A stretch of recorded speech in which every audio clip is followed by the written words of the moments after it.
여러분, 골로새서는 잘 아시는 대로 바울 서신이고 서신 가운데서도 옥중 서신 중에 하나입니다.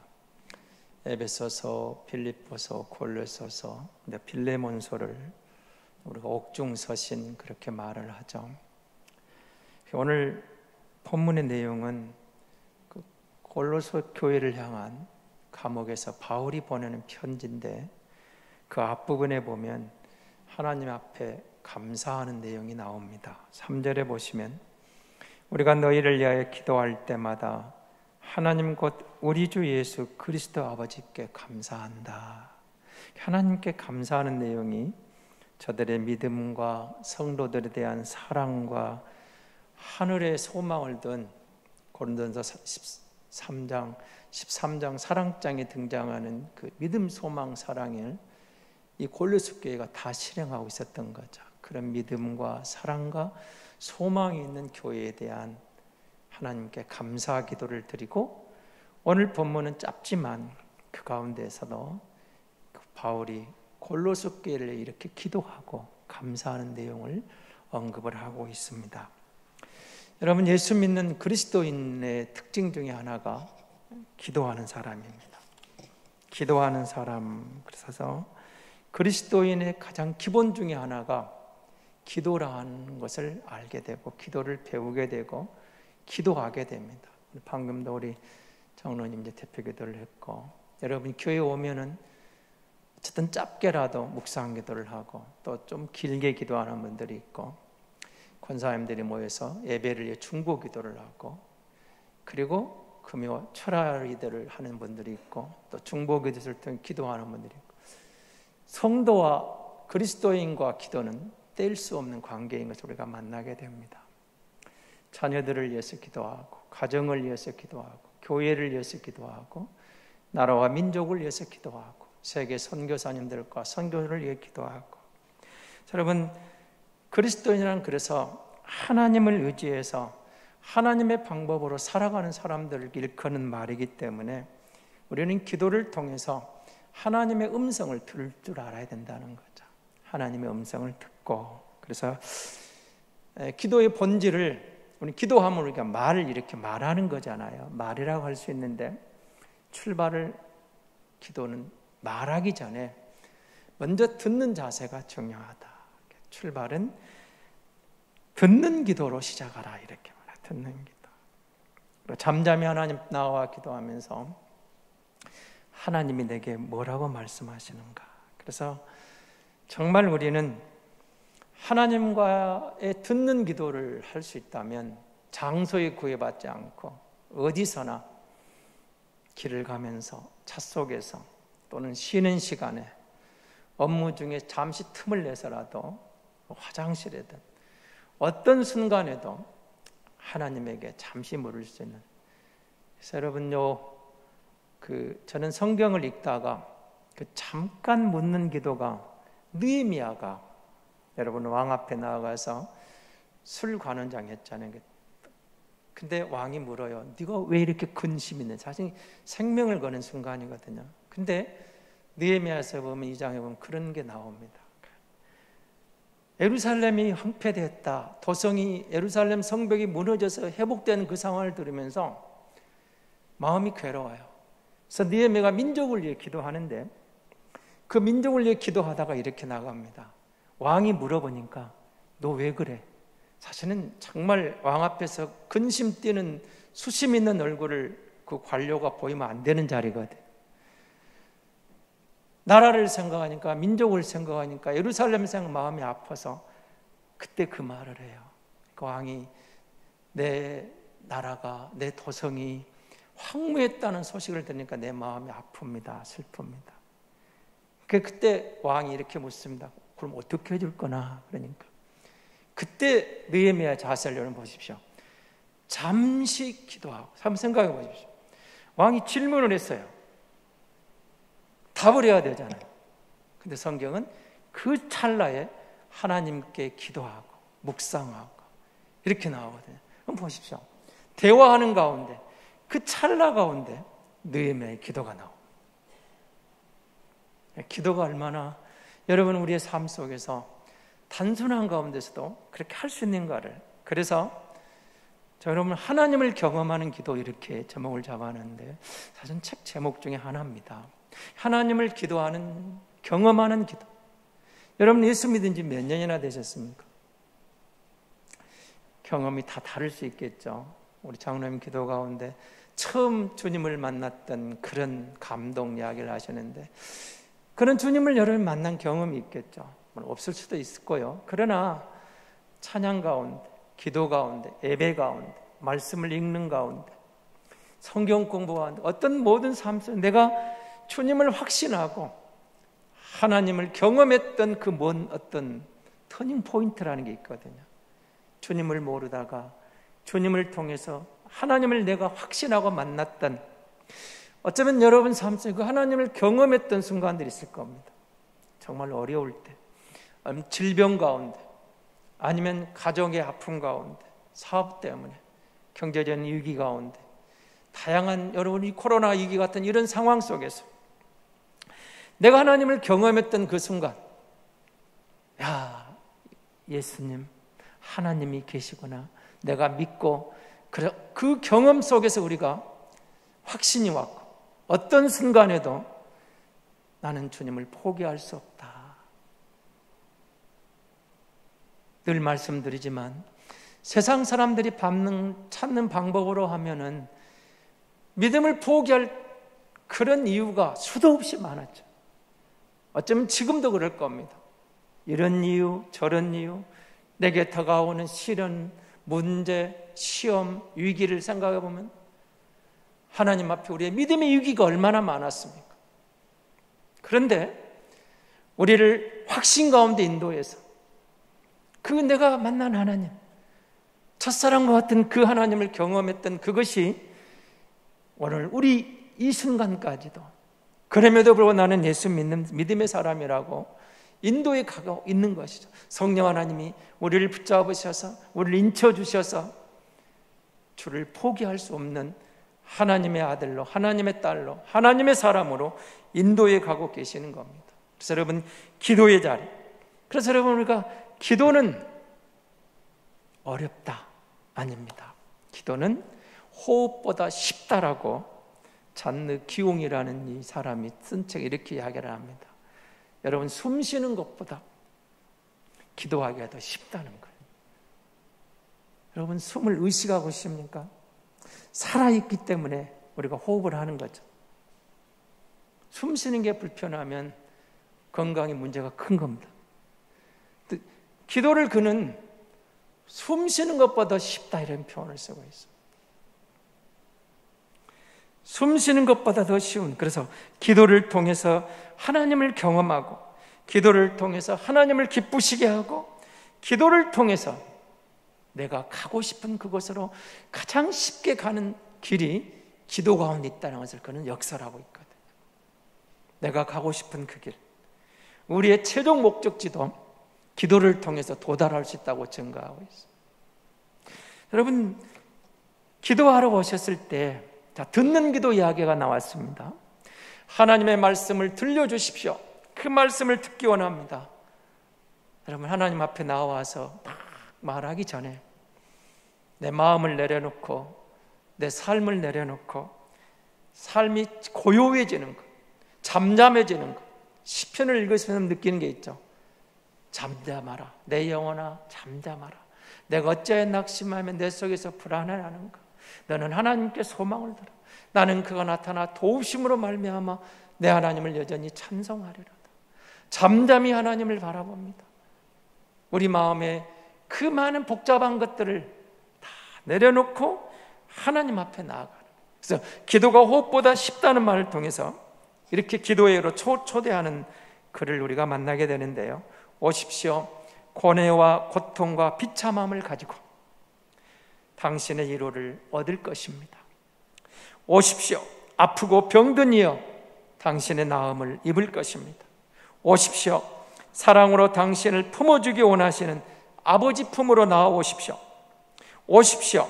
가난한 이여 방황하는 양들이여 참 목자에게 돌아오십시오. 오십시오. 죄인들이여 당신의 구세주에게 오십시오. 오십시오. 영적 지식이 보잘것없다고 느끼는 이여, 당신도 능력 있는 기도를 할 수 있습니다. 오십시오. 차별의 골을 넘어 누구든지 오십시오. 예수께서 우리 모두를 부르십니다. 이렇게 기도의 자리로 우리를 인도해 가고 있는 것을 보게 됩니다. 3월은 여러분, 우리가 춘3월 그러냐, 봄이 오는 계절, 만물이 소생하는 계절. 그럼 여러분, 우리가 코로나19 앞에서 너무 힘들었던 순간들을 극복해 가면서 어떻습니까? 우리가 영적으로, 여러분 가정이, 우리 교회가 다시 회복할 수 있는 길이 어디에 있다고 생각합니까? 기도의 자리로 나오는 겁니다. 기도할 때 여러분, 우리가 그 말씀을 받으며 그 말씀을 소화하며 그 말씀을 묵상하며 그 말씀 가운데 내 마음을 내려놓고 하나님의 말씀을 들으려고 집중할 때, 내가 하나님, 주님의 음성을 듣기를 원합니다라고 기도 자리로 나아가면 하나님은 기도하는 성도를 만나주시고 하나님의 음성을 반드시 깨닫게 하시고 들려주실 줄로 믿습니다. 그럼 기도의 자리로, 여러분, 우리가 잠잠히 기다리라, 듣는 기도를 말씀드렸는데요, 그러니까 기도는 사실은 나를 드리는 겁니다.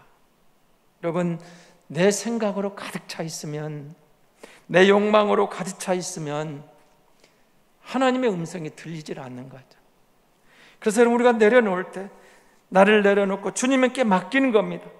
여러분, 우리가 주님 앞에 나와 침묵하고 잠잠히 기다릴 때, 우리 마음에 고요가 올 때, 우리의 평화가 올 때 무슨 일이 일어나던가요? 한번 경험해 보십시오. 내 마음을 내려놓습니다. 내 자신을 내려놓습니다. 주님의 음성을 듣기를 원합니다. 이때가 바울이 말하는 자족하는 마음이 우리에 찾아오는 겁니다. 우리가 그렇게 내려놓을 때, 여러분 보십시오. 우리가 하나님 나와 기도하는 이유가 있죠. 왜 기도하러 왔습니까, 여러분은? 왜 여러분은 예배하러 왔습니까? 내가 하나님의 찬양 예배자로 왔는데, 여러분 아무도 없는 교회 앞에 기도하러 오신 이유가 있었을 거예요. 하나님, 우리 아이가 지금 아픕니다. 하나님, 우리 가정이 경제가 너무 어렵습니다. 하나님, 누군가가 나를 너무 힘들게 합니다. 하나님, 내 직장이 어렵습니다. 우리 아이들이 지금 너무 시험에 빠져 있습니다. 많은 문제들이 오죠. 개인의 문제, 가정의 문제, 교회의 문제, 사회의 문제, 국가의 문제, 이웃의 문제. 그런 문제 앞에서 복잡하고 정말 우리 마음속에 많은 문제들이 우리를 힘들게 했는데, 주님 앞에 나와 말하길, 침묵 가운데 잠잠히 주님을 바라봅니다라고 그 마음을 내려놓는 순간 우리에게 찾아오는 게 그 마음, 하나님이시는 이 상황 속에서, 그 순간 속에서, 그럼에도 불구하고 거기서 찾아오는 하나님이 주시는 위로와 만족이 오는 거예요. 그래서 그 순간이 자족하는 마음이죠. 그래서 위대한 신앙은 위대한 포기를 낳는다는 말이 있습니다. 하나님께서 요구하시는 것은, 기도하라는 말씀이 뭐가 있을까요? 나를 신뢰하라, 나를 믿어라, 그 말이겠죠. 그러니까 여러분, 우리가 그 많은 문제들,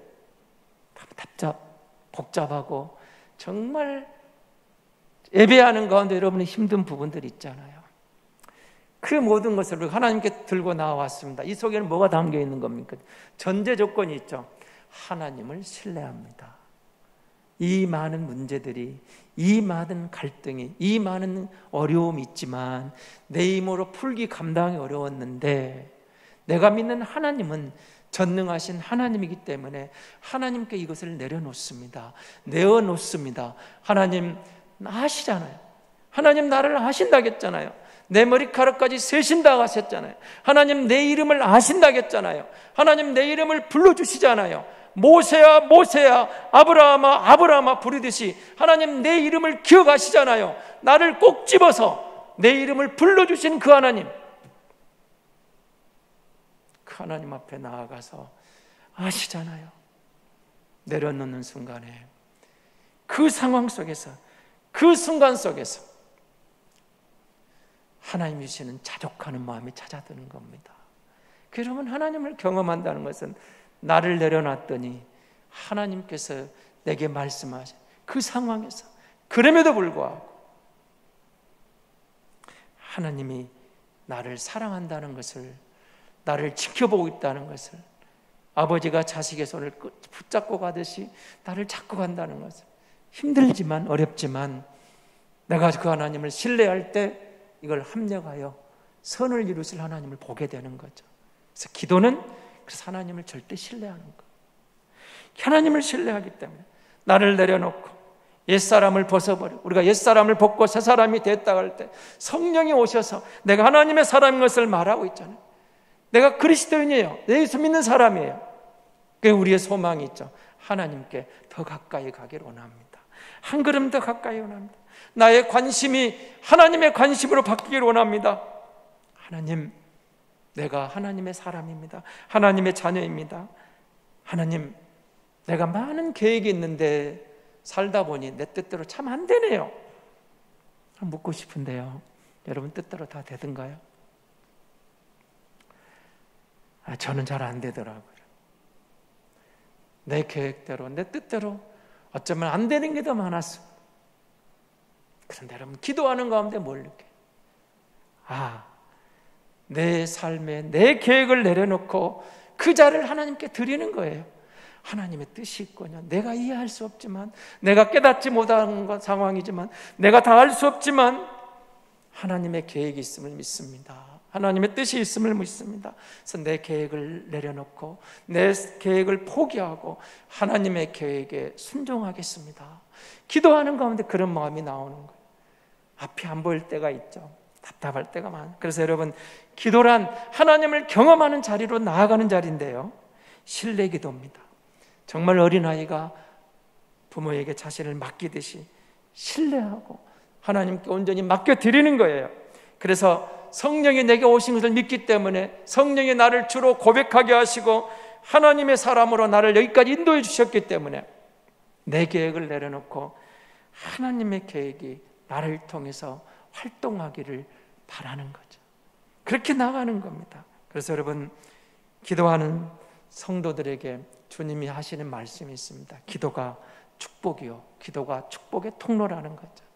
기도할 수 있다는 것, 그리고 기도가 사실은 성도의 능력입니다. 우리의 삶을 내려놓고 보니까 그 다음에 다가오는 게 무엇입니까? 고요한 가운데, 잠잠한 가운데 나를 내려놓고 보니까 하나님의 계획이, 하나님의 뜻이 내 마음속에 깨달아지는 거예요. 말씀을 통해 들려옵니다. 찬송 가운데 들려옵니다. 우리가 그렇게 기도하는 것, 마음으로 하나님 앞에 나아가 하나님을 찾고, 여러분 물론 기도를 침묵하라는 것만 기도가 아니죠. 침묵 기도, 잠잠히 기도하는 것, 통성 기도, 부르짖는 기도, 많은 기도가 있어요. 상황에 따라 다르겠죠. 그러나 먼저 우리가 하나님 앞에 나를 잠잠히 내려놓고 하나님의 말씀을 들을 수 있는 기회를, 듣는 기도를 먼저 하라는 것입니다. 그래서 우리가 기도하기 위해서 손을 모으는 행동은, 그런 행위는 엉망진창인 이 세계의 반기를 드는 행동의 출발이라고 칼바르타라는 사람은 이야기를 합니다. 코로나19의 대확산으로 많은 것들이 무너져 버렸습니다. 그로 인해 모두가 힘들고 지쳐가고 있습니다. 느헤미야가 조국을 바라보면서, 무너진 성벽을 바라보면서 탄식하는 그런 상황, 예루살렘을 둘러싸고 있는 성벽은 무너져 버리고 아무도 수리하지 않은 황폐화된 성벽을 보면서 그는 탄식하고 있거든. 개인이, 가정이, 교회가, 온 세계가 코로나 앞에 고통에 신음하고 있습니다. 무너진 예루살렘 성벽의 소식을 듣고 느헤미야가 탄식하는 가운데 첫 번째 한 게 기도했던 거거든요. 왕 앞에 말하기 전에 기도하고, 그 문제를 듣고도 기도하고, 찰나의 기도가 있고, 어느 그가 그 문제를 가지고 얼마나 깊게 하나님의 기도했겠습니까? 민족을 위해서, 공동체를 위해서 손을 모을 때 그 느헤미야를 통해서 하나님이 성벽을 재건해 가시고 예루살렘을 회복시켜가는 것을 우리는 만나게 되지 않겠습니까? 사랑하는 성도 여러분, 우리가 기도할 수 있다는 것이 얼마나 감사한지 모릅니다. 저는 여러분이 광주은성교회가 내일 모레면 52주년이 되는 날입니다. 생일입니다. 지난 한 주간은 잠시 묵상하며 이런 생각을 해봤습니다. 52년 전에 양림동에서 광주 은성교회를 섬겼던 우리 1세대 어르신들은 어떤 마음으로 이 교회를 세웠을까? 여러분, 많은 이야기 있겠지만 많은 어르신들이 이제 하나님 품으로 갔고 남아있는 어르신 몇 분 남지 않았습니다. 그러나 그분들이 그때 이 교회를 시작하면서 얼마나 기도했겠습니까? 기도 안 했을까요? 정말 기도했겠어요. 쫓겨나오면서 그 교회를 세우면서 하나님의 교회를 세우기 위해서 부르짖어 기도하고 우리 자녀들을 위해 기도하고 다음 세대를 위해 기도하고, 여러분 그래도 우리 교회가 이만큼 서 있는 것도 그 기도의 결과인 줄로 믿습니다. 기도하며 교회를 세웠고 기도하며 교회를 이끌었고 기도하며 자녀들을 바라보고 기도하면서 다음 세대를 위해서 그 1세대의 기도가 있었기에 우리 교회의 기도의 열매가 이만큼 있다고 저는 생각합니다. 그렇다면 여러분, 이 어려운 상황 속에서 우리가 해야 할 일이 뭐겠습니까? 다시 기도의 자리로 나아가는 겁니다. 여러분, 자녀들을 바라보십시오. 자식 농사 장담할 수 있는 사람 없다는 말을 많이 하잖아요. 정말 그런 것 같아요. 저도 마찬가지입니다. 장담 못하겠더라고요. 장담할 수 있는 게 어디가 있겠습니까? 기도할 수밖에 없었습니다. 여러분, 자녀들을 바라보면서 자녀들의 진로를 놓고 건강을 놓고 결혼을 놓고 그 다음 이 아이들을 놓고 얼마나 우리가 기도하고 바라보고 소망하는 게 있는데, 많은 경우에 우리는 인간적인 걱정으로 탄식으로 머물러 버리는 경우가 많아요. 거기서 끝나버리는 경우. 그러려면 기도하는 것. 토마스 브룩스라는 분이 이런 말을 해놨는데요, 기도하지 않는 가정은 하늘의 모든 폭풍에 노출되어 있는 지붕이 없는 집과 같습니다. 참 말을 참 멋있게 해놨어요. 기도하지 않는 가정은 폭풍이 몰아치는 지붕이 없어요. 어떤 상황이었어요?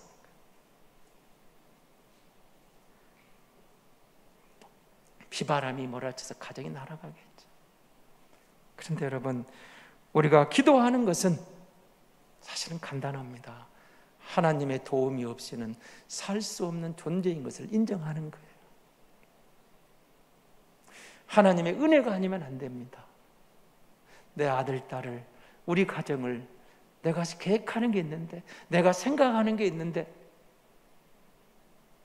내 뜻대로 안 돼요. 안 됩니다. 그런데 하나님은 아신다는 거예요. 하나님을 신뢰하는 거예요. 하나님이 도와주셔야 돼요. 하나님이 긍휼히 여기셔야 돼요. 하나님 붙잡아 주셔야 돼요. 그럼 되는 길을 믿어요. 신뢰하는 거예요. 그리고 기도는 하나님을 신뢰하고 하나님께 내 문제를 맡겨드리는 거예요. 맡겨드리는 거예요. 신뢰합니다. 내가 믿는다고 말을 했는데 하나님의 음성을 들었습니다. 그 말씀을 붙잡고 하나님께 내 상황을 아뢰입니다. 하나님, 나를 아시죠? 내 형편을 아시죠? 악한 영은 기회만 주어지면 작은 천국인 우리 가정을 무너뜨리려고 호시탐탐 노리고 있습니다. 우리에게 닥치지도 않은 각양 모든 무거운 문제들을 놓고 걱정하고 염려하게 되고 가정을 지금도 흔들고 있습니다. 악한 영의 공격을 피하고 이겨낼 수 있는 힘이 저에게 없습니다. 하나님, 내게 없습니다. 나는 어찌할 바를 모르겠습니다. 하나님, 도와주셔야 합니다. 하나님의 도움이 필요합니다. 여러분, 우리가 기도하지 않으면 우리가 스스로 싸워야 하지만 기도하면 전능하신 하나님께서 우리를 대신해서 싸우신다는 거죠. 그래서 기도하는 겁니다. 그래서 기도는 가정을 지켜내는 방패가 되는 겁니다. 기도가 교회를 지켜냅니다. 교회, 여러분, 이 나라를 지키는 기도가 이 민족을 지킵니다. 세상이 교회를 향하여 손가락질하고 지탄을 할 때 잘못된 것은 늘 말씀드리는 회개하고 말씀 앞에 우리가 참여해야 됩니다. 잘못한 것은 무릎을 꿇어야 돼요. 미안합니다. 잘못했습니다. 내가 잘못했습니다. 우리가 잘못했습니다. 그럼에도 불구하고 그런 상황 속에서도 우리가 할 일은, 교회는 이민족을 안고 이웃을 안고 더 기도해야 됩니다. 더 기도해야 됩니다. 하나님, 우리가 잘못했습니다. 참회 가운데 십자가의 정신을, 그리스도의 마음을 회복하고 주님의 그 마음을 회복하고 세상의 빛으로, 세상의 소금으로 주님의 영광을 드러내기를 원합니다. 그런데 내 힘으로는 한계가 있습니다. 내게는 지혜가 부족합니다. 하나님 도와주셔야 됩니다. 그 하나님을 신뢰하는 거예요. 하나님이 함께 하시면 부족하지만, 연약하지만 하나님께 역사하셔서 그 일을 이루게 하실 것을 믿는 거예요. 여러분, 우리가 기도하는 가운데 하나님을 경험한다는 게 반드시 내 뜻이 이루어지는 게 아니에요. 내려놓고 하나님 앞에 잠잠히 들을 준비를 하고 내려놨더니 하나님의 섭리가 여러분 우리를 통해서 드러나는 거예요. 누군가를 통해서, 무엇을 통해서든지 그 하나님을 경험할 수 있는 길은 기도하는 사람. 물론 꼭 기도만 하나님의 경험하는 길이 그렇지 않습니다. 말씀을 통해서, 찬양을 통해서, 기도를 통해서, 성도의 교제를 통해서, 성경 공부를 통해서 다양한 방법이 있겠지만 기본이 기도입니다. 기도하는 가운데 주님의 음성을 들을 수 있는 귀가 열리는 겁니다. 기도하는 가운데 내 생각을 내려놓게 됩니다. 기도하는 가운데 하나님이 말씀이 들려오는 거예요. 하나님이 깨닫게 하는 게, 아, 그거구나, 깨닫게 하시는 거예요. 다 이해 못해도, 다 알 수 없었지만 기도하는 가운데 깨달아지는 거예요. 아, 거기에 하나님 뜻이 있었구나. 그때는 몰랐어요. 정말 몰랐어요. 너무 힘들었어요. 괴로웠어요. 답답했어요. 그런데 기도하는 가운데 하나님이 깨우쳐 주시는 거예요. 사랑하는 딸아, 사랑하는 아들아, 내가 너를 안다. 내가 네 곁에 있노라. 내가 너를 붙잡고 있노라. 너는 그것도 감당할 수 있노라. 내가 도와주마. 내 그 상황, 그것을 통해서 내 계획이 있노라. 내가 하고 싶은, 너를 통해서 너희 가정을 하고 싶은 하나님의 뜻이 있다는 거예요. 다 할 수 없어도, 다 이해가 안 돼도 하나님이 말씀 가운데 찾아오시는 거예요. 여러분, 우리가 그런 하나님을 만나면 어떤 상황 속에서도 낙심되지 않습니다. 다시 일어설 수 있는 겁니다. 사실 어제 동료 선교사가 문자를 하나 보냈어요. 그렇게 신실한 선교사가 여러분 남아공에서 코로나19로 죽어가지고 장례를 치르고 오는 길이라고 문자를 보내왔습니다. 여러분, 그런 소식을 들으면 마음이 억장이 무너지죠. 이해가 안 돼요. 하나님, 그 신실한 종을, 정말 주변으로부터 인정받은 하나님의 사람을 꼭 그렇게 데려가셔야 됩니까? 그런데 그 사모님의 글이 그 다음에 나옵니다. 마지막 손을 잡고 뭔가 말하려고 하는 남편을 향하여, 여보, 그동안 수고했어. 걱정하지 마. 하나님이 부르시면 먼저 가세요. 뒤는 걱정하지 마세요. 당신은 정말 좋은 선교사였어요.